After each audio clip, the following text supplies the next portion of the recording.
Sekarang Cikgu akan terangkan beberapa jenis sambungan litar ya. Sambungan litar ada beberapa jenis. Yang pertama litar tutup, litar buka, litar pintas, dan jenis yang lain ialah litar salah kekutuban, litar arus bocor. Yang pertama litar tertutup. Kenapa dipanggil litar tertutup? Tengok switch ini ya. Switch dia tertutup. Dia dipanggil litar tertutup sebab switch tertutup. Apabila switch tertutup, mentol menyala. Kenapa menyala? Sebab bila switch ini tertutup, kedua-dua kutub ini bersentuh.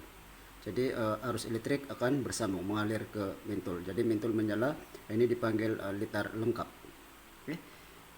Ingat kalau litar tertutup, switch tertutup. Yang kedua litar buka. Litar buka sebab switch terbuka. Bila terbuka, mentol tidak menyala. Kenapa tidak menyala? Sebab kutub pada switch ini tidak bersentuh. Tidak bersentuh, dia terbuka. Jadi arus dia tidak akan sampai ke mentol. Dia sampai sini saja. Jadi mentol tidak menyala. Yang ketiga litar pintas. Litar pintas ini maksudnya wire positif dan wire negatif bersentuh di sini. Dia punya kulit tuh terbuka, jadi terdedah bersentuh. Bila bersentuh akan mengeluarkan percikan api di sini. Jadi mentol tidak menyala sebab arus tidak sampai di mentol, sampai sini saja. Dia akan mengeluarkan percikan api. Ini dipanggil litar pintas. Litar pintas, wire positif dan wire negatif bersentuh tanpa sampai ke mentol. Wire positif ini yang merah, negatif yang hitam. Itu dipanggil litar pintas. Apa pula litar salah kekutuban? Kalau mentol tidak ada kutub positif, tidak ada kutub negatif. Yang positif ini boleh juga sambung ke mana-mana. Yang negatif boleh sambung ke mana-mana ya. Tapi kalau LED dia ada puncak positif, ada puncak negatif. Jadi katakan baterai itu positif salah sambung, positif pergi negatif, negatif pergi positif. Jadi LED tidak akan menyala sebab salah kekutuban. Bagaimana nak tahu kutub positif dan negatif LED? Kalau kamu perhati betul-betul nampak. LED ini dia ada satu kaki itu bentuk bendera, satu tiada bendera. Yang ada bendera itu negatif, yang tiada bendera positif. Positif ini dipanggil anode, negatif dipanggil katot.